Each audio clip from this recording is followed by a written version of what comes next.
xam ni topp nañ ci mariirandoo bi ànd ak ñoom ci li ñu nekk nañu delloo si seen xel te xam ni Pastef France est un et indivisible du ay nit yoo xam ni seen bopp rek a leen ñor ñoo ko mën a déstabiliser. Très bien. kooku je tenais vraiment à faire cette clarification. jërëjëf à l'adresse et puis tamit di wax ni Aliou Sall duñ ko seetaan kenn di ko tegalay ndëggi sërëx wala di jël lii nit ñi nekkee s'agissant des patrons de presse qui veulent surfer sur cela di ko attaquer di ko jox wala di ko dëkkal fu mu dëkkul. Merci beaucoup. Parce que ils ont pas eu peut-être droit à l'aide de la presse wala yooyu noonu am nañu benn compte bu ñu bëgg a régler ak moom bëgg ko fa jaarale di naan ko moom mooy espion Diomaye wala mooy toogu Diomaye loolu lépp dara du ci dëgg.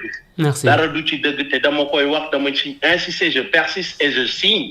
Il y a pas de plus loyal que Aliou Sall au projet à PROS et au PASTEF. Merci beaucoup Patrice. Je le dis ici de vive voix. Jërëjëf Voilà, Patrice. merci beaucoup Alboura. jërëjëf merci beaucoup Patrice Mendy moom nag moo doon indi ay leeral jëm ci coow li nga xam ne am na ci Pastef France ndax itam boobu ak léegi ku nekk ak jàngat bi nga xam ne daal di nga ko ci am lu jëm itam ci Aliou Sall moom moo boobu ak léegi ku nekk ak li nga ciy wax dem nañ ba naan sax si moom mooy tobbu Diomaye lu xew ci Pastef moom moo koy wax président Diomaye loolu yëpp ñu ngi ko doon wax ñi gën a bu baax ki nga xam ne mooy Patrice Mendy nekk secrétaire national adjoint à la com de Pastef France voilà naka lañ mën a jàngatee depuis suba ak léegi ñaari kàddu yi nga xam ne mi ngi jóg te ñoom ñëpp je pense que benn dénominateur commun la ñu am mi Ousmane Sonko. waaw man je suis de très près li mu doon expliquer nii. depuis boobaak léegi. parce que à un certain moment je me suis rendu compte que il y avait des attaques yu doon tegu ci le ministre des télécommunications d'alors. muy Aliou Sall nekk itam coordonnateur bu Pastef France. Et li mu expliqué je pense que ñi suivre évolution Pastef ñu si bëri xam nañ ko. mooy Aliou Sall rôle bi mu joué bi ñu sosee Pastef ba fi mu agsi parce que bokk na ci collaborateur en tout cas yi joué rôle yu important ci biir parti Pastef ba mbiri agsi fii léegi. dafa am loo xamante ne c'est pas cohérent. oui. ce qui n'est pas cohérent mooy jëf mooy nattukaayu dëgg. jëf mooy nattukaayu dëgg maanaam nit mën nay wax tout le temps benn wax heure jëf jot mu jëf lu waroo ak lam daan wax Aliou Sall na c'est quelqu'un qui ne communique pas. loolu mooy son problème et c'est pas un politicien c'est-à-dire tey à sa place yenn politiciens bu ñu fa nekkoon situation bu am dañuy génn toog ci plateau yi leeral wax yow mës ngaa gis fa Aliou Sall toogee di leeral ci question yi. déedéet du ko def. loolu nag pour man.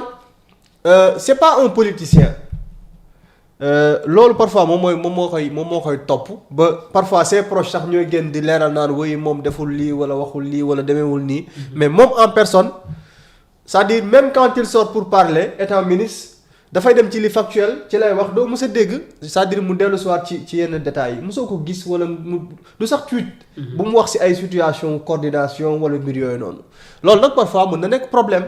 parce que géew politique géew la boo xam ne day am ay wax dafay laaj de temps en temps nga génn communiquer leeral et cetera. Tout à fait. Et ce silence moo waraloon ba ñi daan yëkkati ay kàddu di ko teg ci kawam dem ba daanaka am benn masse boo xam ne convaincre nañ leen ci ni waaw kii kat c'est un pro Diomaye moo tax doo leen ko gis muy défendre Sonko wala moom du def nangam ak nangam ak yu demee noonu. Et moom man je l'ai dit ici il a été victime même étant ministre. parce que def la ministre des télécommunications nga nekk ministre des télécommunications mu am benn outil boo soxla yow yaa yor lu jëm ci wàllu régulation. pendant ce temps la régulation organe bi war a réguler ma nga présidence. oui. te amoo ci dogal. xam nga loolu tamit c'est à revoir. et pendant ce temps ñu ne la léegi yow da ngay réorganiser waat presse sénégalaise nga dem ak ñoom ne da ngay tëj ay télé ñu ne la déedéet tëj télé. Sénéra moo ko mën ànd Sénéra nekkul sa loxo mi ngi ca présidence. mais loolu jaxase nañ la ak àdduna. su ko defee yow tu es entre le marteau et l'enclume. mooy ñoom may mën a Ndour Faye ak ñooñu da ngay xëy di la titrer di la attaquer tout le temps sur les réseaux. de l'autre côté la famille politique bi nga bokk militants yi ñu nga naan non moom moo war a doxal waaye ma ngay yoxi et loolu moom il l'a vécu mooy li ma la wax ne la du loolu bu doon keneen mu génne expliquer. mais il n'apporte pas d'explication il a fallu Cheikh Bara Ndiaye interpeller ko devant l'Assemblée nationale pour mu leeral ne Sénégal nekkul ci sama tutelle nit ñi soog ko découvrir soo ko xam léegi nit ki tuumaal nga ko nga ne moom pro Diomaye la mais Pastef ñoom ñëpp ñoo àndoon benn groupe la mais c'est normal que Sonko nekk xaritu Diomaye nekk xaritu Aliou Sall nekk xaritu El Malick nekk xaritu Diomaye c'est normal. tout à fait bu dee benn groupe buy ànd la ñu ne la yow ak diw ay xarit ngeen. benn groupe bu doon ànd kay c'est normal que yéen ñëpp ngeen nekk ay xarit Aliou Sall bu nekkee France Bassirou Diomaye Faye bokk Pastef bu demee France mais c'est normal mu dem kër coordonnateur Pastef France. loolu kay c'est très normal léegi nga jiiñ kooku ne kooku pro Diomaye la loolu dafa am fu ñu koy nattee bis bi nga xam ne bis bi ci lañ waroon jël choix il l'a dit noonu la demee mooy président de la République woo na ko bokk na ci ñi nga xam ne dañ leen a bëggoon reconduire ci biir gouvernement bi. oui.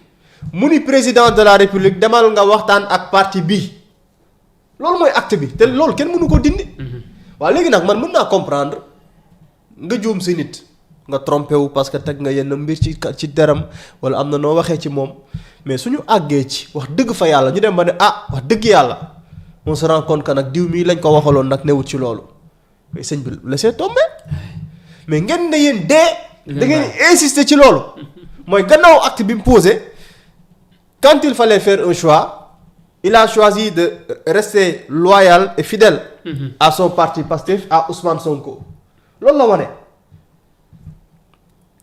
nekkatul premier ministre renoncé na ci ay fonctions tout comme ñi nekkoon ministre ci gouvernement bi dem toog jàpp ñàmburam waa léegi ki def loolu wax dëgg fa yàlla nag lu baax buñ ko gisee nañ ko applaudir. mooy dafa am lu mu wane muy loyauté léegi nag kenn mënul juste parce que j'avais dit cela si benn nit.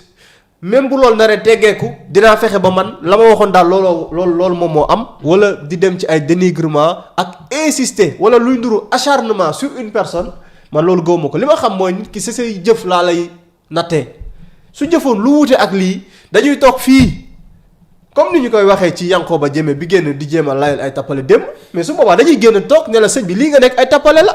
li ma jaaxal Yankhoba moom nee na moom ministre Pastef la. waaw léegi nag bu fekkee ne Aliou moom. dinaa ñëw si Yankhoba léegi. bu fekkee ne Aliou moom. li mu def liñ ci gis mooy kii il a été juste ci taxawaay bi mu war a taxaw. mooy parti wam la mu dogal loolu la nangu donte am na relation ak Diomaye et puis liy weddiwaat encore une fois wax jooju mooy. naka la Diomaye waxee ne moom Aliou respecté wu ko yéen ngeen ne moom pro Diomaye la. parce que Aliou Sall bokk na si nit yi ñu désigné woon pour ñu dem waxtaani ji ak Diomaye Diomaye ne du leen recevoir parce que ñooñu respecté wuñ ko muy Aliou Sall Daouda Ngom. El Malick Ndiaye. Birame Souleye Diop parmi ces personnes yi président wax ne respecté wuñ ko Aliou Sall ci la bokk. waaw Aliou Sall nee na Diomaye respecté wu ko de l'autre côté nee nañ Aliou Sall pro Diomaye la ban discours nga si retenir c'est contradictoire donc pour man nit ku def lu jar clash nañ ko clash ba pan si kawam mais nag bu ñu dem dans l'acharnement et ce qu'on est en train de voir man gëm naa ne mbiri acharnement la. très bien da nga bëggoon ñambax ci Yankhoba Diémé. waaw Yankou démb génn na. indi ay du ma wax leeral sax parce que daanaka lëndëmal la gën a jege. mais jéemal layal loo xamante ne gis nga suñu studio bi ni muy sedd macha allah climatiseur bi tiim ma gis nga soo bëggee alburax